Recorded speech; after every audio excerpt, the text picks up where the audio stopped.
right, let's do a brief audio and visual check. How's everybody doing? You can see who's on my left, your right. Baron, how are you? I'm doing a lot better. Just been paper trading this week, but doing good. Oh, good, good. You finally took some time off, I heard. I see that. Yeah, I needed to, and I had a lot of people telling me I was burning myself out, and then I just kind of didn't listen to it, and then it kind of I kind of crashed out for a week or two there. Yeah, did you get some good sleep? I did, yeah, I did. Last week I was staying up till 4 or 5 in the morning some nights. It was brutal. Man. So moved to Florida, burned out, and now you took the time off to reset, touch grass, relax, game, enjoy Florida. Everything kind of just sinking in terms of just adjusting to the environment and the new Florida lifestyle then? Yeah, it has been an adjustment period, but this week I've just been paper trading, and today I went 3 for 4. Yesterday I went 3 for 4. Wednesday I had 1 break even, 2 winners, and 1 loser. And then Tuesday, I can't remember why I went Tuesday, but it's been a lot better. I've just been slowing down a bit. Haven't been live trading either. I went and just reviewed everything I was doing back in March, May, when I was seeing a lot of success, and just re-implemented that. Okay. So just kind of a big reset, it sounds like. Reviewing, getting your confidence back. You look fresh. I could tell you, I could just visually see and tell already. I'm like, wow, okay. You're not this tired person that's pushing yourself, exhausted to the limit, and you look fresh. You look like you have energy. You look like you're ready to go. I always say, you hear it from MP and the team all the time. Practice like an athlete. Sometimes even the best players get burnt out and their performance start to lack, even though they are some of the best athletes in the world. And you look like you're ready to go, man, to be honest. Yeah. Well, I mean, September last year, I had a pretty great September last year. So, I think, I'm ready to get back into it. I'm just trading on one account. So, that will start next week. It's a 4-day week next week, right? Yeah. We're going into the holiday. We have Labor Day, so markets are closed Sunday night. They don't open until Monday night. So it's going to be a nice, relaxing weekend too. So even more chill, touch grass, relax, reset, and then prepare for a new month. September is going to be a good month. New, fresh. We're starting to see more volatility back into these markets. I've really enjoyed this price action as of late. We had NVIDIA earnings yesterday. We have inflation tomorrow as well, and we have a nice long weekend. So let's jump into it. As always, in the YouTube chat, there is our Top Step risk disclosure. Everything that we go over is for educational purposes only. It's not financial advice, and it's definitely not a signals class. I'm going to go through a rapid fire. Stop me if you have anything to say or if you see something that stands out, but I always start on the daily. I've seen these two patterns happen. You've seen this at the beginning of August, and now we just seen this happen on the end of August, where we just kind of consolidate here on the daily. We had a nice breakout. So what I'm going to be looking for is I almost drew this. I almost drew a very inappropriate picture right here, and I caught myself before I did that. I was not going to do it. Oh man, this was like a meme of the century. But yeah, let me just finish drawing this separately. So we have this. All right, I can't hold myself to. I'm an adult here. I got to be mature. We're on live. We're in front of thousands of people, but we had that breakout on the daily. So I'm looking for more of the same. I'm looking for this breakout here on the daily, looking for a continuation, maybe make a run back to those 24,000s. What do you see in here? I need a reset, man. Chat's gonna get me on that. So this looks like, do you know the concept rally-based rally? Correct. Yes.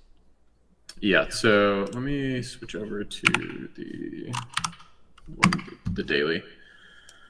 So I like how we bounced out of this support area.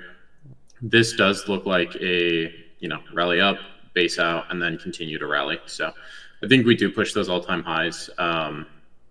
We do have this area of low volume that we haven't come up to it yet. So we might see some rejection there. We are seeing some minor rejection on this little bit of consolidation before that hard drop off. So we did push pretty deep into it today. So I don't think this holds for very long. We might see a rejection if inflation data is bad, but if everything checks out, I think we rally into tomorrow.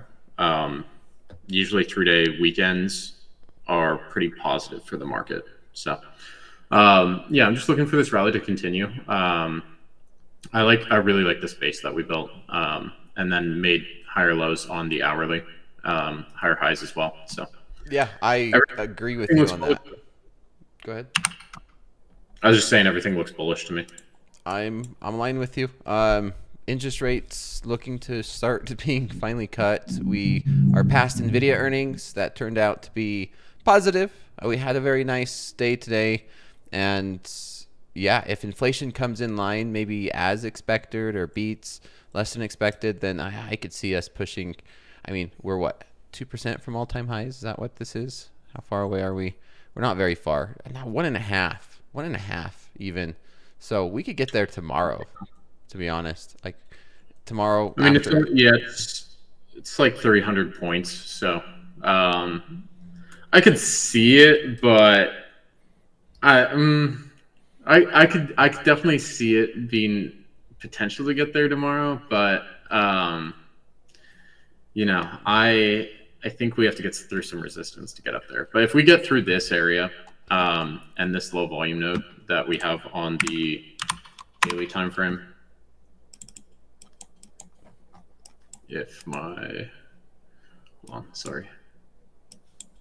my chart, I'll get back into this. It got really zoomed out there for a second. Mm-hmm. But if we get back into this low volume node and we kind of just push through it, I see nothing really stopping this rally to the highs. But that's about where I'm at, man. I'm looking at something very similar. You pointed this out already on the hourly chart. So if you zoom into the hourly, you pointed this out. We're kind of already there. I mean, this is a major area of support and resistance. If we can get through this level that we're seeing some consolidation tonight, I don't see anything stopping this market. I do not. If inflation comes in good and we just could rally throughout the Friday, it's a long weekend. We could come into Monday night and see just continuation throughout Monday. And yeah, it's only a 1.5%, even less than that, 1.3%. We can easily see that. We've seen bigger moves come in, just zombie rallies. On the opposite end, if we do start to sell off, maybe we can get back down to these 630s. I have a hard time looking for seeing any shorts in this market. I'm a firm believer that markets just continue to grind up if there's no bad news. And yeah, if inflation comes in, okay, I'm not seeing any bad news. Tonight, in terms of trading, we did get that nice rally at the end of the day. We broke through that resistance we were referring to. We broke through these 600s. We came up as high as, we even touched 800. We got a little bit of a pullback tonight. Looks like the power hour, we started to sell off. We did come down and, this was resistance. These 730s was resistance. Resistance has started to become support tonight. If I zoom into a 5-minute chart, clear up this drawing, make it look a lot nicer. But yeah, this was the resistance level throughout most of the morning New York session. We broke through it, pulled back, sold off. We're right back at that level. Resistance is now starting to hold as support. It held as support once, and now it's starting to hold throughout the Asian session. What I'd like to see is two things. Of course, I'd love for us to run stops, liquidity down here below, maybe 720, 710, and then start to rally in reverse. Or maybe we just keep going. Maybe we just run out through tonight and get back up and test yesterday's highs or the New York session highs. That's all I have on the NASDAQ. I'm going to just run through gold real quick. Gold has been one of my favorite. It has, man. It has. It's been one of my favorite markets of the month. It's just been buy the dip. And every single opportunity we've had pullbacks, I've been looking for buying opportunities. I held a big position last week into Fed Pal's speech, and it worked out absolutely amazing. And it's one of those where you just wish you would have held on to it longer. I'm looking for gold to get up above 3,500. And we've rallied and we've been just going straight up. Not much of a pullback over the past day and a half. So I'm going to try and be patient on gold to see if we do get a pullback and a buyable dip here on the hourly. It looks like we are starting to pull back a little bit where we rejected those 79s. I would like to be a buyer of gold. It's just where and just patience, I guess. We're starting to push these lows. You watch gold now too, right? I do, yeah. It's that 3,500 level has been major resistance. We've wicked out of there 1, 2, 3, 4 times so far. So, my thoughts on it on the 19th. I told everyone in my Discord I was looking for this to start to turn back up when we were near these lows. So I called that out on the 19th, and then I said in the next couple of days I could see gold going higher. Yep. And then we started the rally on the 20th. So it's been up ever since. I would just watch for it to potentially reject this area again, just because it's happened so often. Yeah. And I think part of it has to do with some of the interest rates and bonds and stuff like that.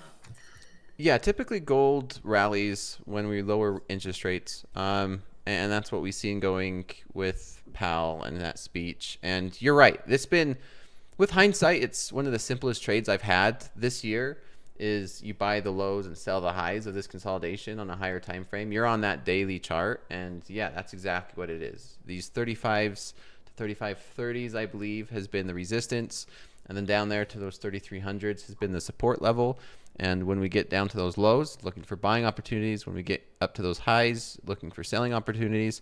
Right now, we're in the middle, and I think gold is in a bullish market right now, headed towards those 3,500s. I think we can get there. Go ahead. And gold likes to range. It either likes to range or it likes to trend. It's one or the other. It's either stuck in a range for an extended period, months at a time, or it's trending for a whole month. So since April, we've been in this range. This looks like it's ready to break out of this 3,500 level. Something similar to back here, where it just ranged for same time frame back in April last year, and then it started to break out end of August, going into September, and continued up. So this, to me, looks like it's probably going to break it on this run up. If it doesn't break it on this run up, I'd be kind of surprised.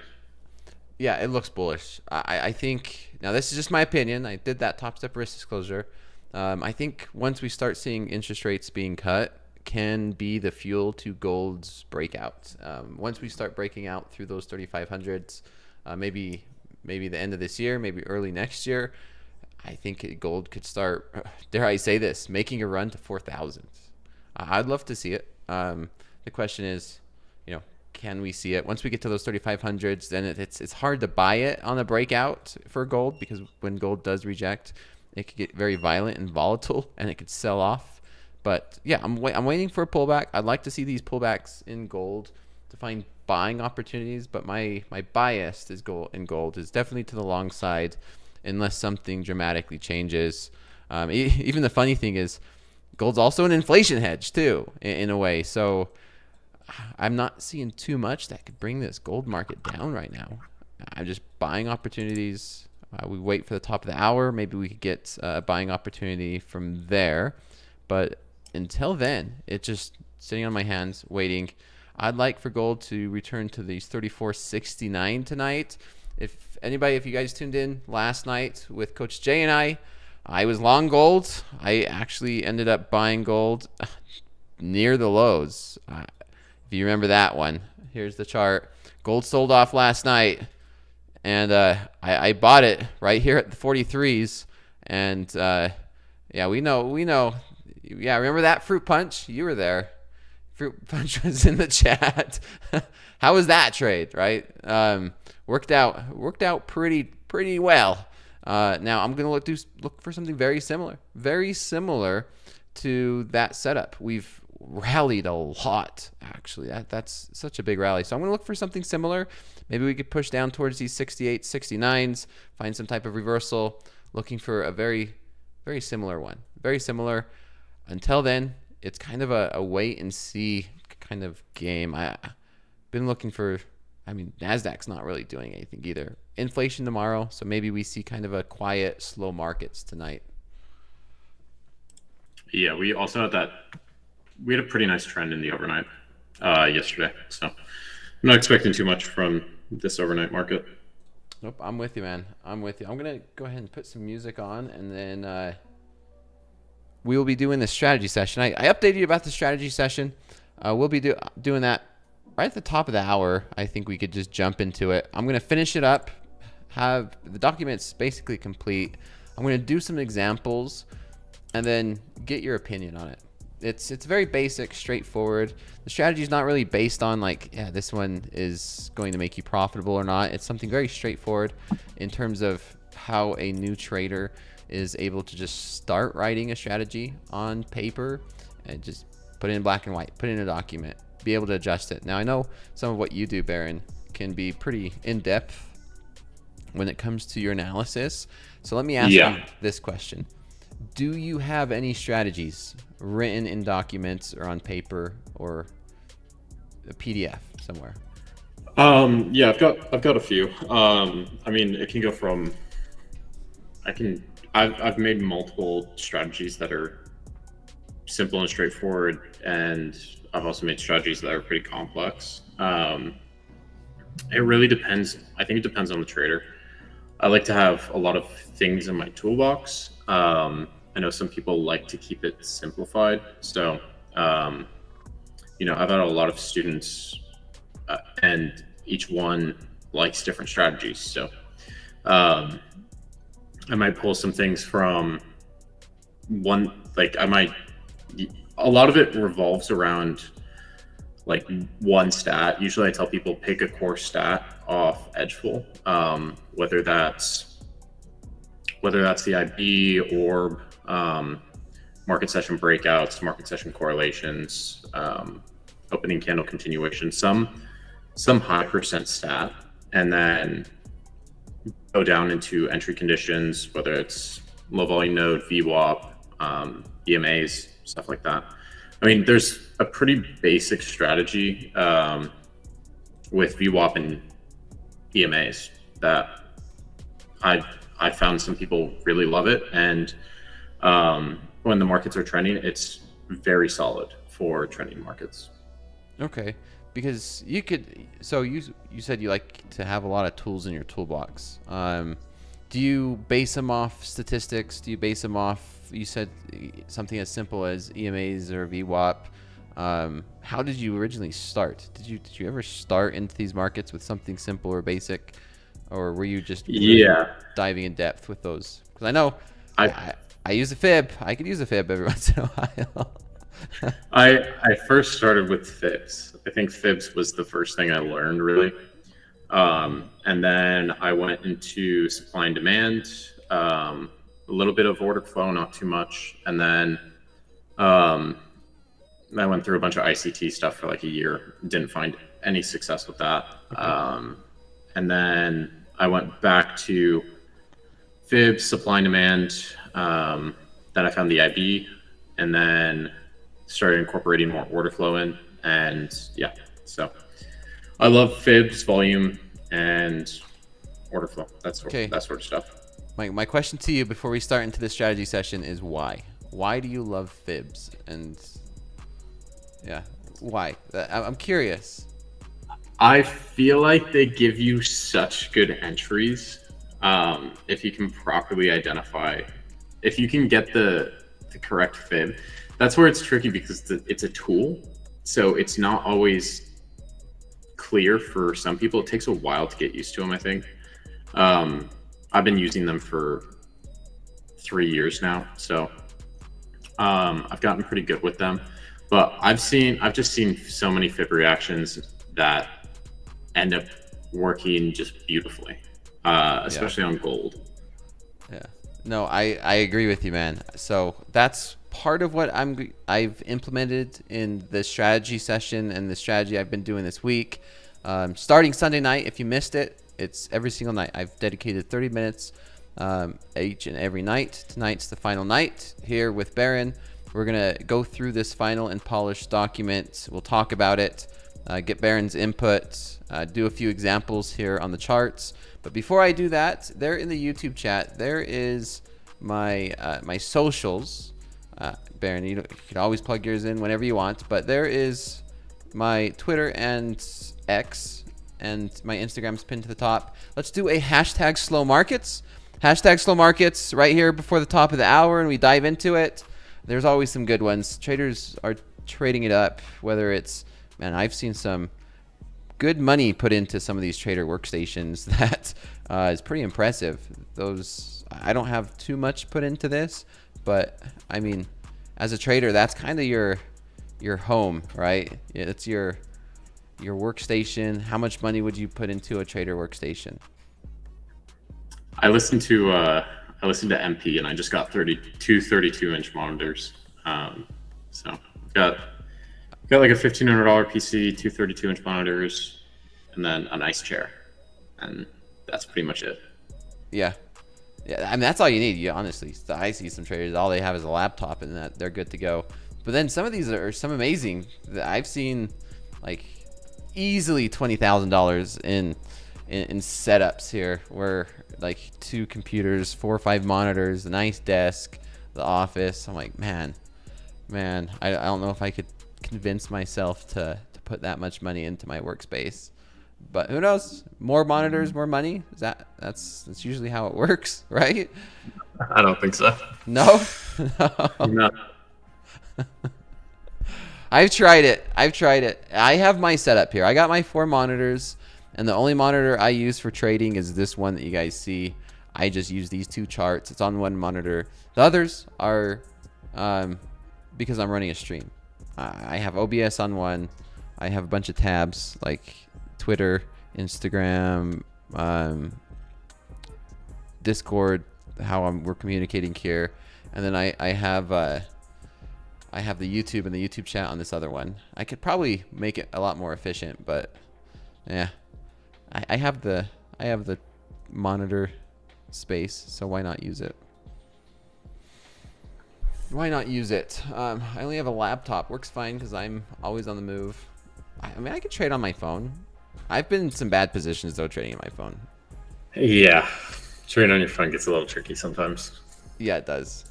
That's what I was doing when I was working my office job. I was trading from my phone a lot. Yeah, how was it?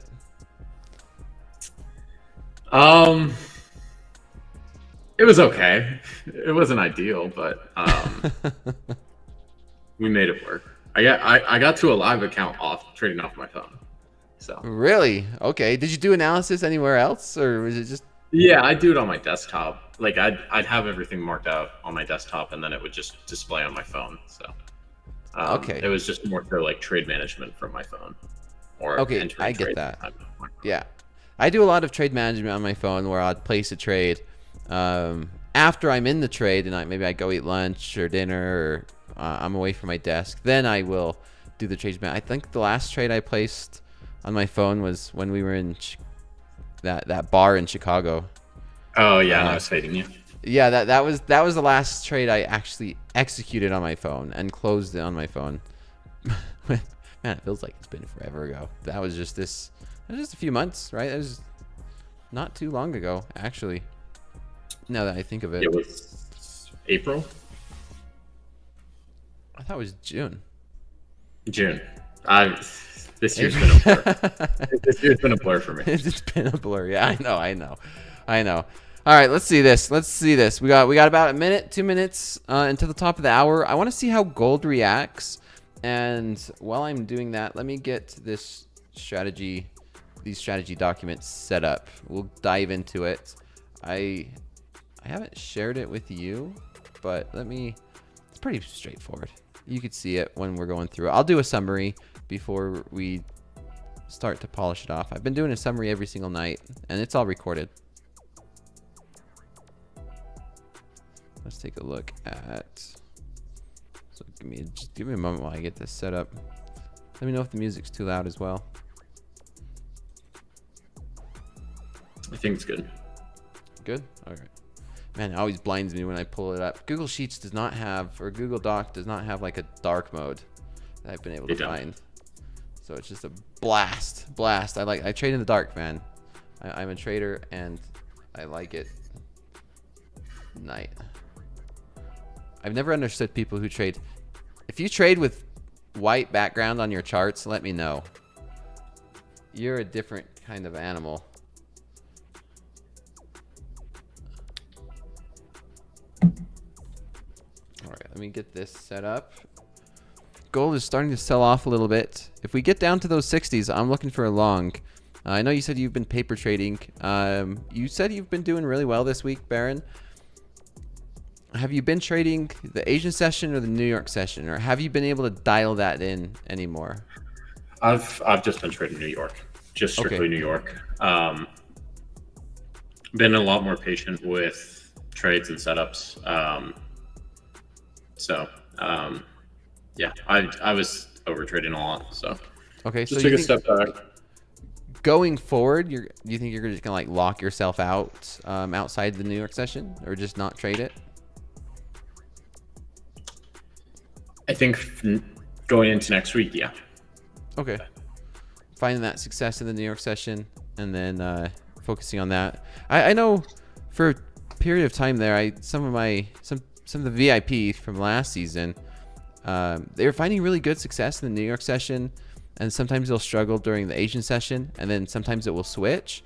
And so I told them, hey, you could use 2 different accounts, and then you could track and monitor the statistics for each individual. Like if you want to figure out which one you trade better at, trade the New York session in one account, trade the Asian session in a different account, and then you could track the statistics individually and make that decision of where you perform the best. And then when you do, only trade that session, or only trade that session with that account. And I think he went on to get an XFA on each of those. He only traded the Asian session with one XFA and the New York session with the other XFA. I don't think he got a payout for the Asian session as soon as he got the New York session. I don't know. I need to do a where are they now type update with my old VIP season team. I would love to know. So I think my issue with Asia is sometimes it's really clean. Sometimes it's super clean. Like last night, it was pretty clean. Jaron, he's my roommate, or he lives in the same house, but he caught the very low of the day yesterday. Oh wow! In the Asian session, overnight. Yeah, but he didn't hold it until New York.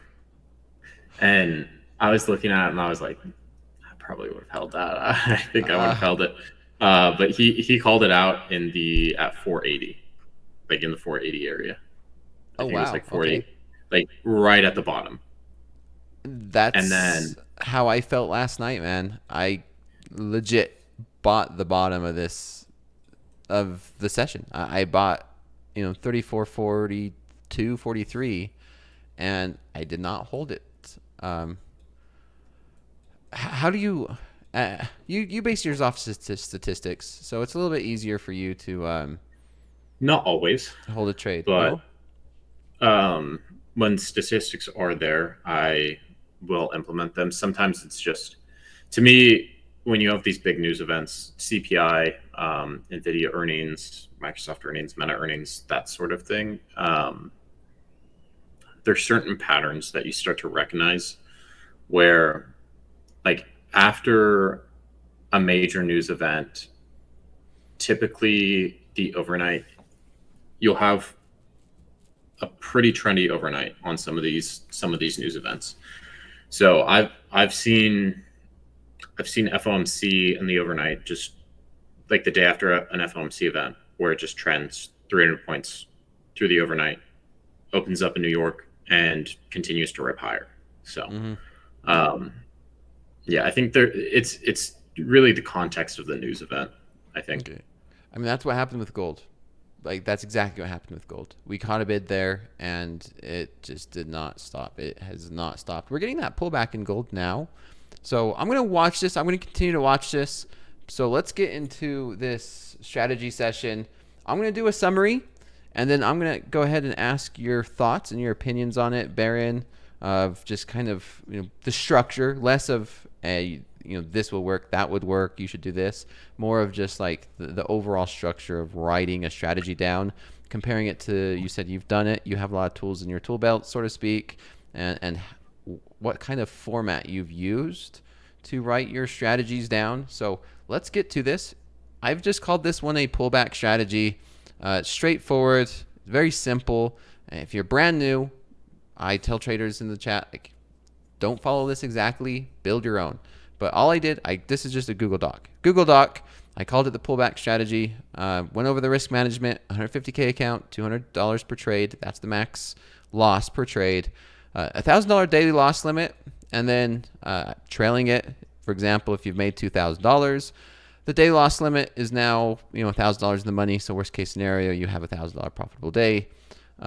Pre-trading session routine. This is very important to me, myself. Everyone's going to be a little bit different. I always like to eat before I start trading. I like to eat healthy food, tea or coffee. Usually tea. This morning I had a coffee. I always use the bathroom, or at least try to use the bathroom before I start trading. Meditation, stretch. Usually it's stretching. Usually it's stretching for me, to be honest. Working out.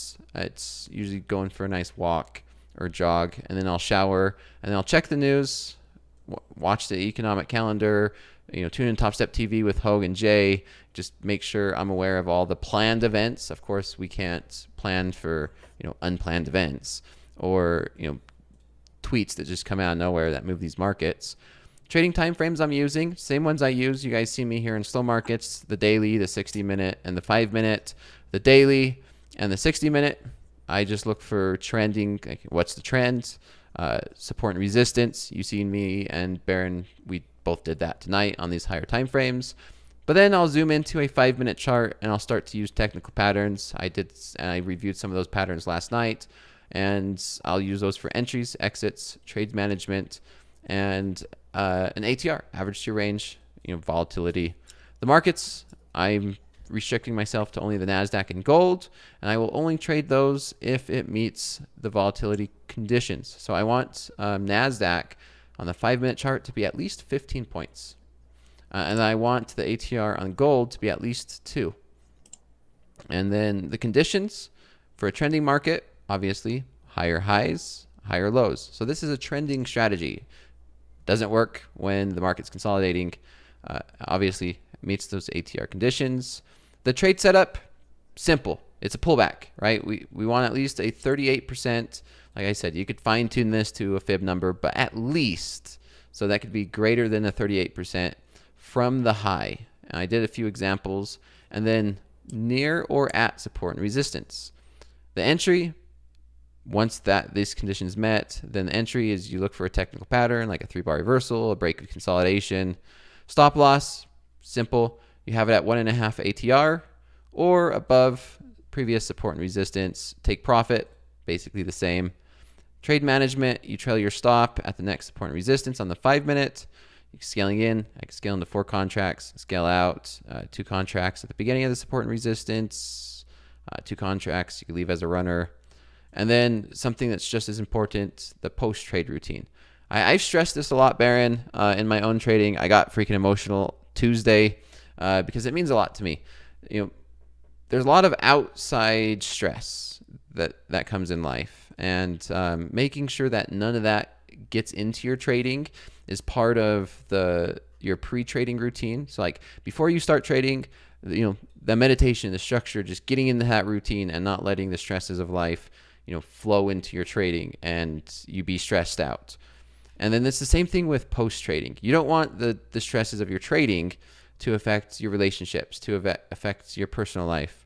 Maybe that's why, it's such a great thing that you're able to take this past week off. So that way it's like, wow, take that break. You need to take that break so that the stresses of the trading and the Discord and this does not affect your personal life, your health, and vice versa.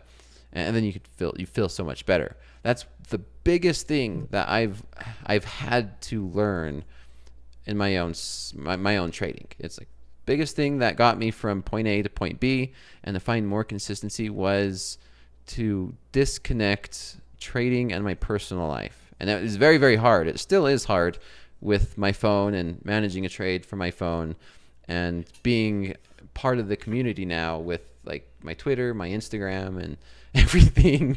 It's very hard to disconnect from the markets. It's even harder now when I don't want to say a public figure, but we have a bigger audience, a bigger platform, and a bigger community. So it's hard to do. It really is. I'm still struggling with this at times.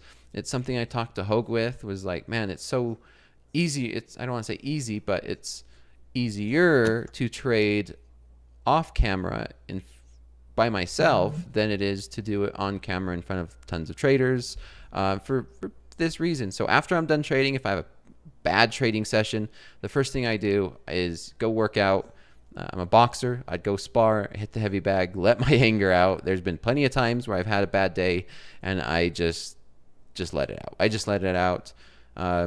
Usually stretch. I have meditate there. Every once in a while I'll do meditation. Usually when I'm a big fan of massages, just not thinking about anything. Getting a massage is amazing after when you're sore. Then after I'm done and I've relaxed, then I would review my trades and be able to think, did I actually follow my process? And I'll grade myself and then just forget about it. Like, okay, short-term memory, goldfish memory.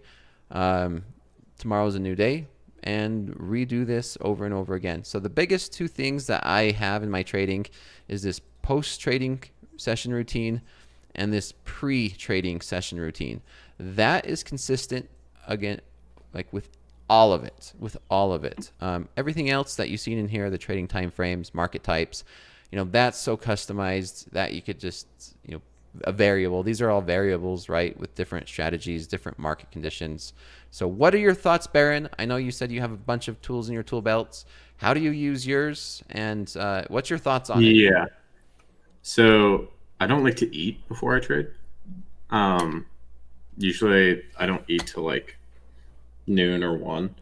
I agree with pretty much all of this.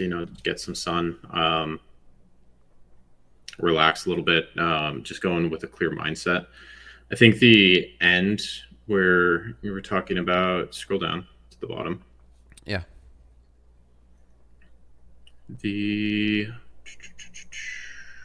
I think it's all the way at the bottom. Post trading session. I've had students, what they do with their, like, they'll review how they felt about the trade, like what their mental state was, whether they were confident, anxious, if there was some outside emotional factor. I know Jared Tendler talks about it a lot, where it's you're using your emotional state while you're trading as an additional indicator, where you're looking to see, like, I've had times where I've been anxious or I've frozen up in a trade, and what's the cause for that? Usually it's too much size, or it's a trade I don't want to be in. So that's something you have to just kind of experience and go through to figure out, okay, well, I'm not going to do that in the future. I'm going to stop using that much size or whatever it is. Use size that I'm comfortable with. Grade the trade, scale 1 to 5, or 1 to 10, whichever one you want to go with. And yeah, I'd write down all the confluences for that trade. I have a really big confluence stack, so sometimes a trade will fit five or six confluences. Sometimes it's just two or three. Um, Typically, I'm only taking trades if it's two. Like I have to have two confluences minimum, whether that's a fib and the IB or something else along those lines. But I I like the concept of context, location, confirmation, where you're thinking about the context of the market, or what's the location you want to trade it from, whether that's a fib level, a low volume node, VWAP, an EMA, something along those lines, and then getting that confirmation. So I believe that's I'm forgetting who teaches that concept, but I like the thought process of it. Okay. And how about some of yours? When you build and you start to do this, how do you put it on paper? Do you use a Google Doc? Do you use some other? What do you use? Maybe that would be the better question. I'm curious. Everything is kind of floating around in my head, but when I'm teaching it to people or like building systems out on one-on-one calls, usually I'm just typing it out on TradingView in Okay. with the text, and then stepping through, examples of ideal trade setups you would take, or what's an A plus versus a B or a C trade, um, something along those lines. A lot of it falls back onto the IB because I do think the IB on NASDAQ it's pretty reliable. Has like an 80% hold rate if you get a 5-minute candle close above it, and then you're really just looking for a pullback to VWAP or a fib level, or low volume node or something like that, and trading out of it when you're seeing that confirmation. And I mean, some people use only order flow, like strictly just order flow. So Jaron, roommate, he just had his biggest month. He took 18K in payouts, Oh and wow. he only uses order flow. So, um, it differs from person to person what they want to incorporate. Some people like to keep it really simple. Right. Some people like to add in a bunch of things, and it's really if you can manage all of that. But I've seen another one of my students. He just got his first payout for $8,500, and he was only trading after the IB breaks, and only if it comes down to a fib level with VWAP. That was it. That's all he was doing. Yeah, I mean, it makes sense. I heard you said you keep a lot of stuff in your head. I do too. I used to do that a lot more, but and I think you've probably noticed this too. Correct me if I'm wrong, but the more you've taught, the more you teach people, the more you've learned about your own trading and yourself. And like you said, you're usually typing it out. Have you ever just sat down and typed out a document of everything that's in your head, or wrote it down on a piece of paper? Yeah, so I teach a framing trades class, and I think I've got like 15 or 16, something like that, 15 or 16 different things that I use, but I don't use them. I don't use every single one on every trade, right? Yeah. Typically, it depends on the context of the market. What am I looking for specifically? So today, I just used a fib and VWAP and IB break. That's what I was using. But other days I'm using 8 EMA on 15-minute or higher, as long as it's above or below an 8 EMA and above or below VWAP. Then I'm looking for a continuation of trend. Sometimes I'm looking for mean reversion trades. If an extension level gets hit on the IB, or if it's inside a support or resistance zone. It really depends on the trade, but there's a lot of different things I'll pull. It just depends on the situation that the market's in at the moment. Or maybe it's a range trade. Maybe I can identify it's a range, like gold is on the daily. Maybe I'm taking that or into consideration.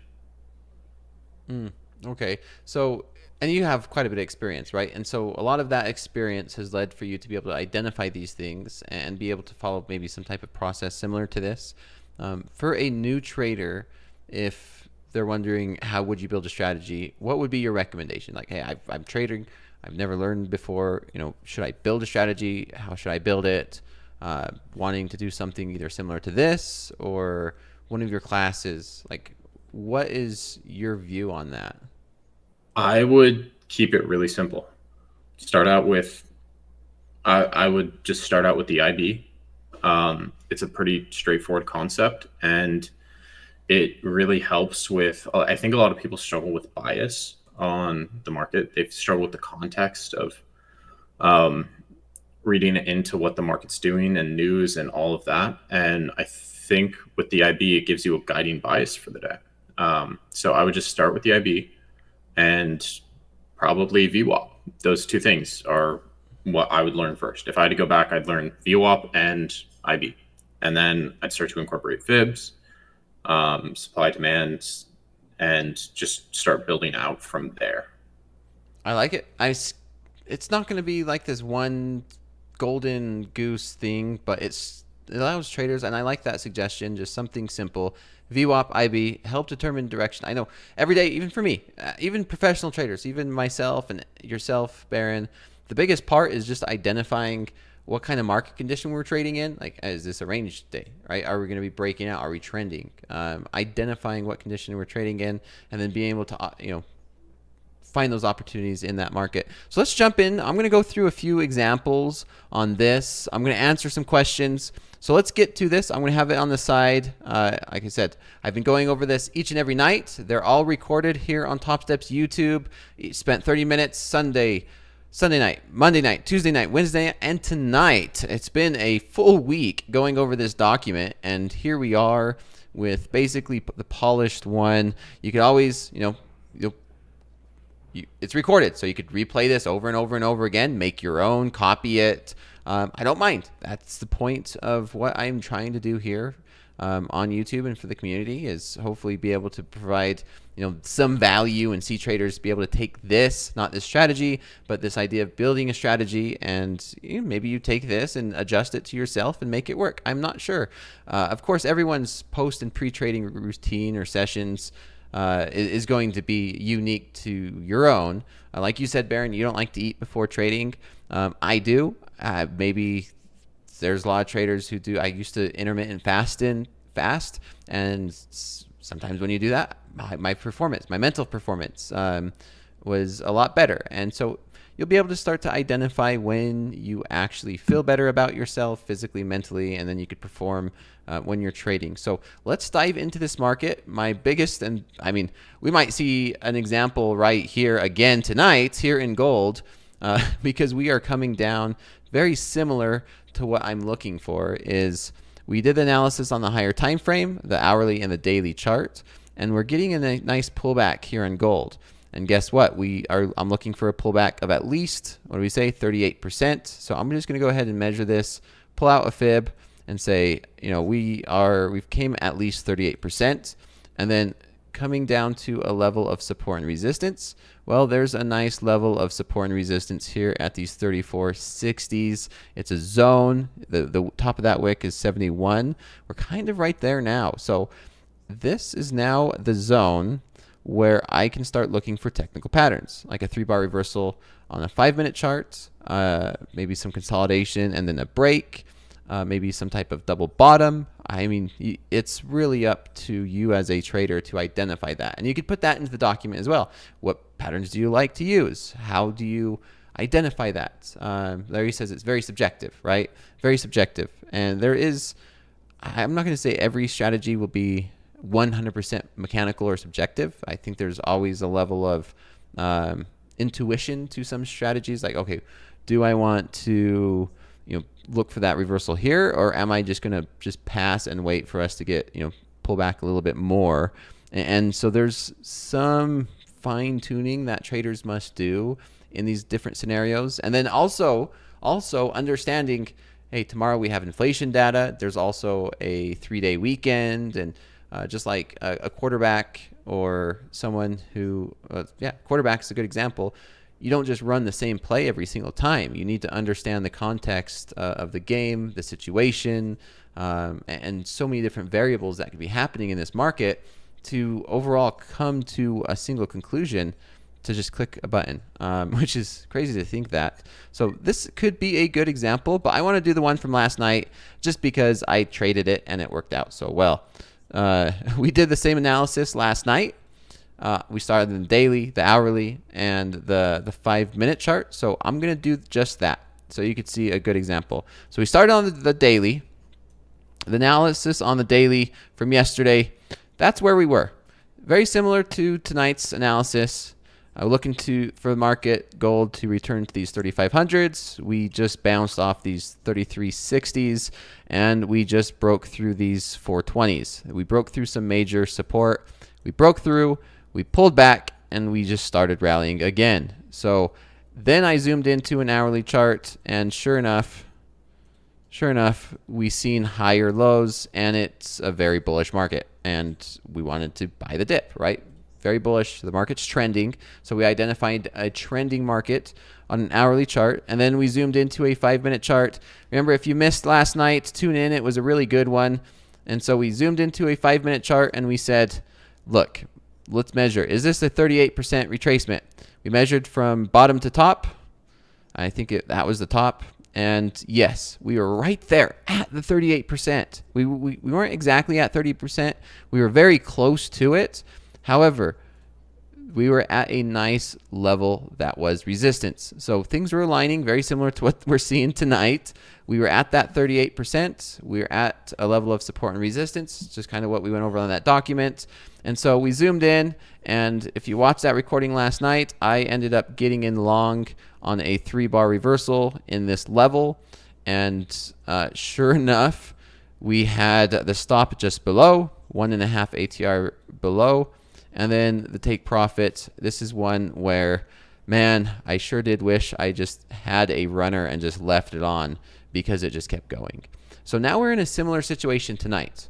Baron, let me know if you agree with this one, where I'm measuring from, because there's a little bit of discretion. How do you measure a fib?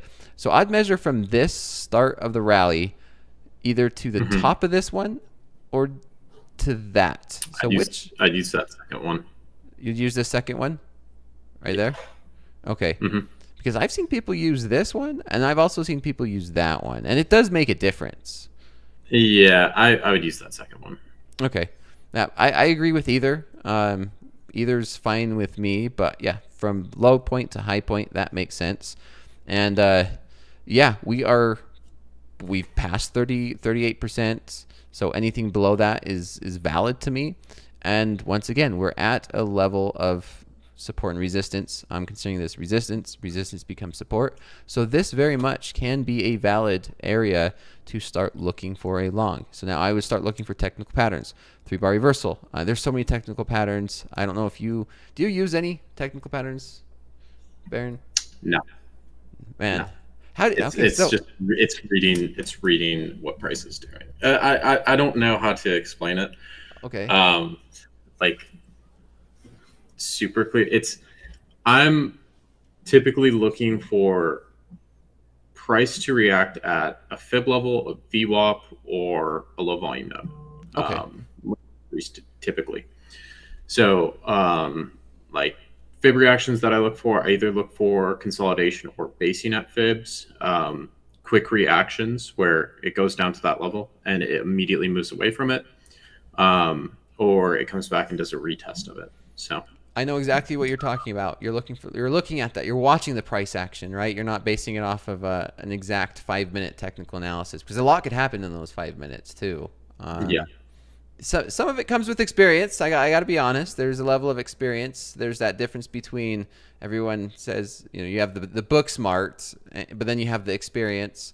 And so there is some experience involved. If you've watched charts long enough, you kind of see these price action move. And so while you're looking in these areas, you're like, okay, well, that's it.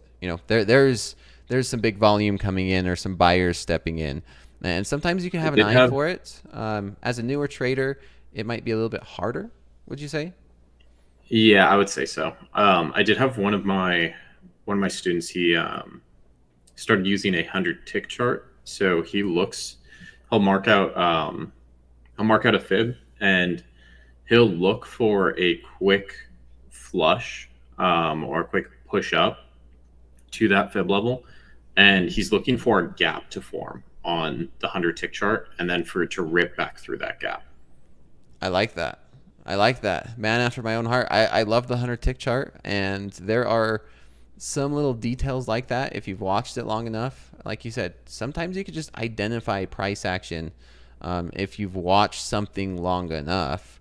That could give you clues, like breadcrumbs, ideas. Like I don't know how else you could explain it. I know my grandpa would always like tell me about he'll tell me a story about this plumber where it's like, I can't remember, this happened so long ago. I know I was little, where the plumber comes over and he comes in and he's just like, you pay the guy, say $500 to come fix your plumbing or whatever. He comes over, he taps on some pipes, and like 20 minutes he leaves and sends you a $500 bill. He's like, well, we could have done that, but you're not really paying for him to just come over, and like, you're paying for that experience, right? So in a regular person that has never done this before would never know where to come in. I'm botching this analogy, but I think chat might know what I'm trying to get at. I know exactly what you're talking. You're paying for the person's experience. You're not paying for their time job necessarily. Right. Yeah. You're like, yeah, exactly. I'm just like, I could have went in and tapped that pipe myself, right? Like anybody could go and do that. Anybody could come over here and click buy and sell, but you're paying for that experience and that knowledge and that know-how. And so the more time you spend on the charts, I think the more easier it is for you to identify those little details. I'd agree with that. Yeah. So here we are. Like I said, we're down at this level. I was looking for 70, maybe these 34.69s, but we had the pullback of at least 38%. And so now that we are at this zone of resistance, support and resistance, I'm going to look for something like that. I'm going to look for a technical pattern, whether it's a 3-bar reversal, maybe we consolidate and reverse. The list could go on and on. So that's what I am now going to be looking for around this zone, around this area. And I'm going to look for a long. And now one other thing on that, I also have the ATR. That's one thing I forgot to put on here. So let's make sure everything aligns. So ATR in the document, it says an ATR of at least 2. This does not have an ATR of at least 2. So unfortunately, this would not be a valid trade. But for the sake of education, let's just say this is an ATR of at least 2. Okay, this is an ATR of at least 2. We're going with that. We're gonna bend the rules. But yeah, let's just say the ATR is at least 2, and then I could come in here and say, all right, now it's time to look for a trade. Since it's not, then I wouldn't even consider this to be a trade. And that's something that you could make and you could find. And it's a variable that you could adjust depending on the market volatility, of course. Do you want the ATR to be 2 to take the trade? Do you want it to be 3? Do you want to be 1? It just depends on the different market conditions. Right now, the ATR is not 2, so I wouldn't take a trade. But for the sake, if it was, then yeah, this would still be a valid trade. But markets are not a lot of movement tonight. Maybe it's because of inflation tomorrow, and we have not seen much movement in gold at night. There's a really interesting Edgefull stat for ATR on gold. Yeah, let's hear it. I mean, I can show it to you. Yeah, show it to me. Let's see. I'll switch it to yours. Yeah. So, gold likes to respect its ATR levels. This is for New York, so 9:30 to 4 p.m. But if I go into Asia GC, it's either Asia GC or London Short. Yeah. So this will typically respect the previous day's ATR range. 91% of the time respects the previous day's average true range. Oh wow, there we go, man. See, I love stats. I have a bad habit with stats because I have it in the back of my mind. Whenever I hear something like that, whenever we reach that, I have a bad habit of being hard-headed and saying, this, and I've been in some really bad situations. It's just me, though. I know it's just me because I trade options, and probabilities and options are one thing, and sometimes I just get married to some of these statistics and options, and it comes back and bites me. Do you pay attention to the delta a lot? Mostly theta. Theta. I love to sell premium. I love to sell options, and so even though I might not like the trade, the option premium might be really nice, and then I'll ignore some other red flags, and I'll still take it sometimes, and then it'll just get me in trouble. Do you use any like options flow screeners? No, nope. I stick with some like the Qs, stocks that I already own. I'm boring, man. I'm boring when it comes to my options. It's either covered calls on stocks I already own, or cash secured puts on stocks that I want to own. I mean, it's a good way to do it.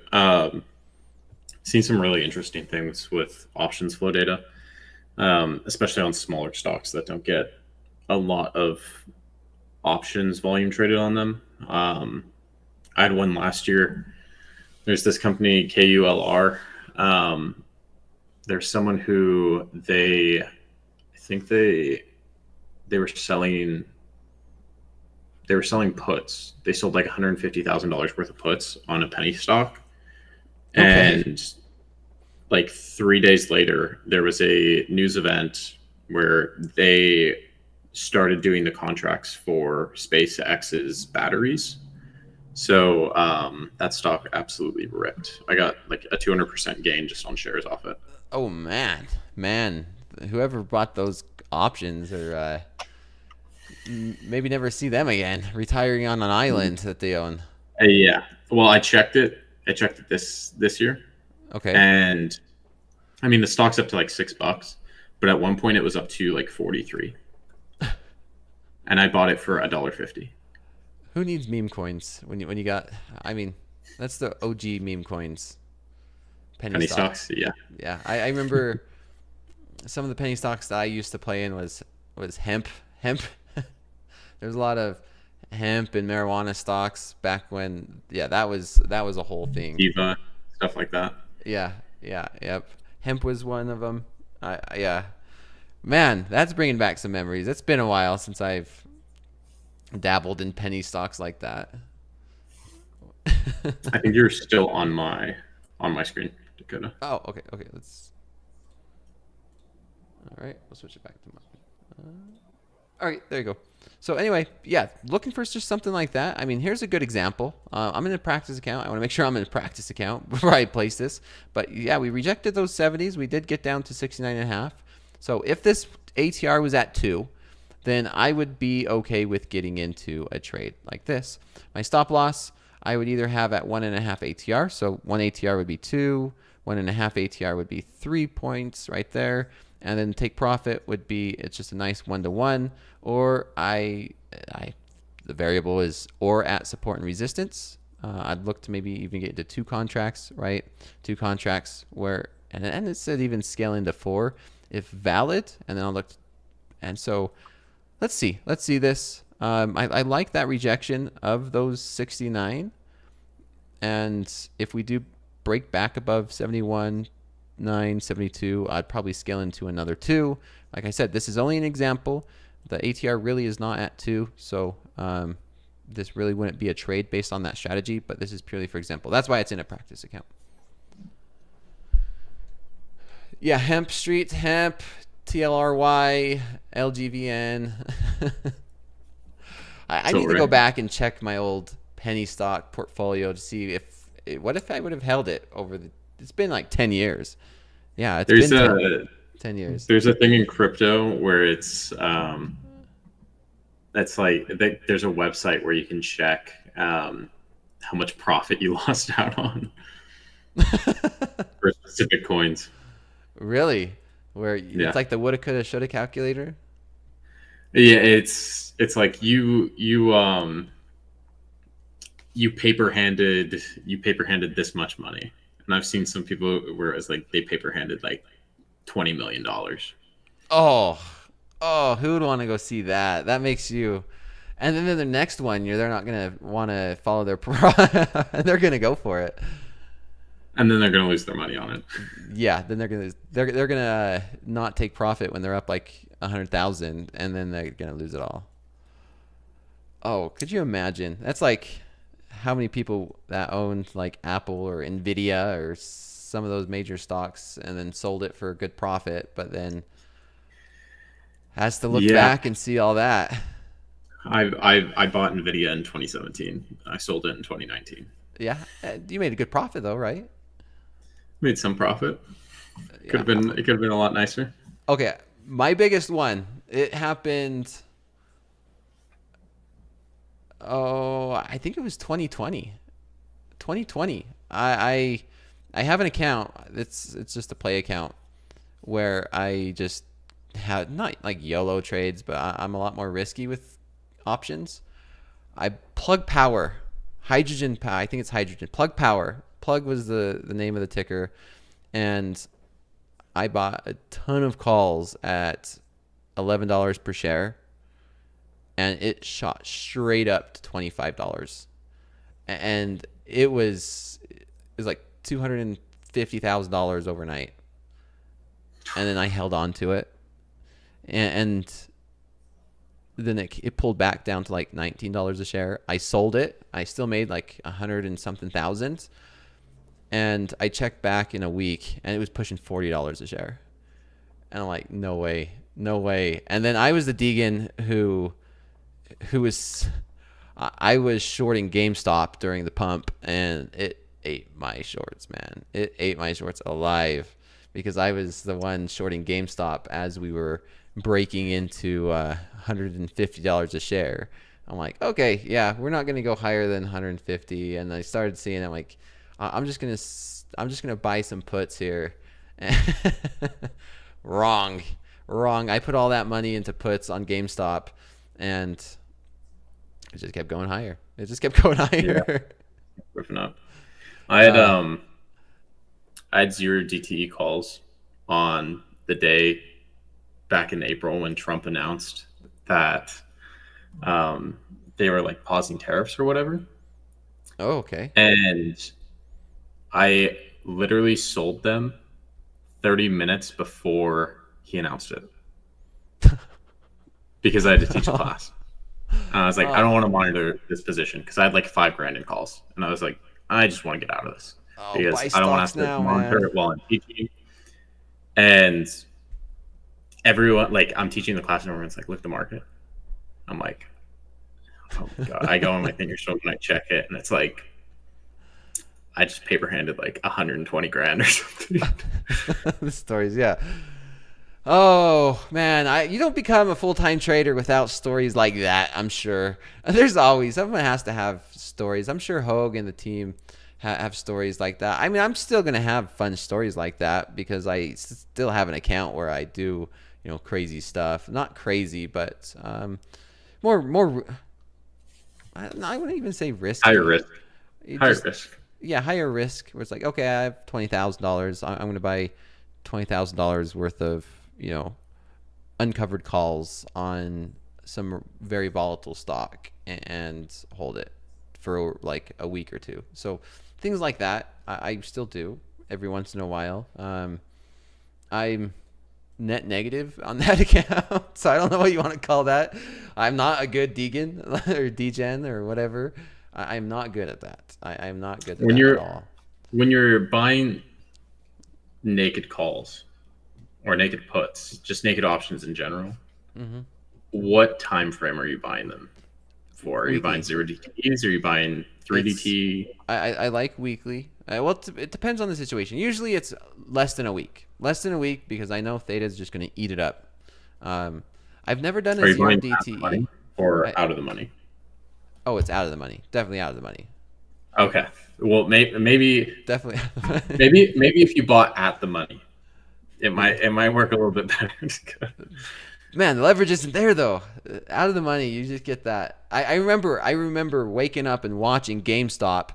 The what was it? The highest strike price was just being bought up, and the stock just kept going up so fast. Like the next day, they needed to renew the strike price, and it was just everyone, whatever the highest strike price is for the day, we're just buying it. I'm like, what the hell is going on? It was crazy. I'll never forget that day. Everyone was just buying whatever the highest strike price was on GameStop. But yeah, good stuff. I mean, anything can and anything will happen in these markets, these financial markets. But we are coming up on time. Tuesdays and Thursdays, I have been ending a little bit early. Any last words, man? I appreciate it. It's been a while. You look good. You look like you look well rested. Let's just say that. And Yeah, you have I'm energy. I'm ready. I'm ready to get back in, jump back into things. Take a break if you need it. That's what I would say. Yeah, not just a weekend either. Have it more than a weekend, or exceeding a weekend. But yeah, I appreciate you always coming on Thursday. I always love getting on, having those conversation stats. I still need to make my way out there to Florida. Once you're 100%, it sounds like you're doing a lot better. So maybe in a month or two, I can make my way out to Florida once the weather starts to get a little bit more in my environment. Yeah, it's been storming quite a lot. Yeah, makes sense. So this gold trade's looking nice. Yeah, right? Process over profits. It's not just some BS strategy. It's not too bad, right? Last night, it worked out pretty good. Shout out to Kool-Aid guy, or what was the username in the chat? Oh, man. Forgive me. There's so many usernames in there. Yeah, it worked out really well. Almost identical to last night's. Now, if this is a low of the day, then something... we might have stumbled upon something. That'd be crazy. Yeah, fruit punch. Yeah, not too bad. It working out pretty well. So I'm going to leave it at that. Why not? Leave it on a positive note before it turns around on me. Thanks, Baron. And thanks, everybody. Enjoy your nice long weekend. Touch grass, Baron. Glad to have you back and fully ready to go. All right. I will see you. See ya. Bye.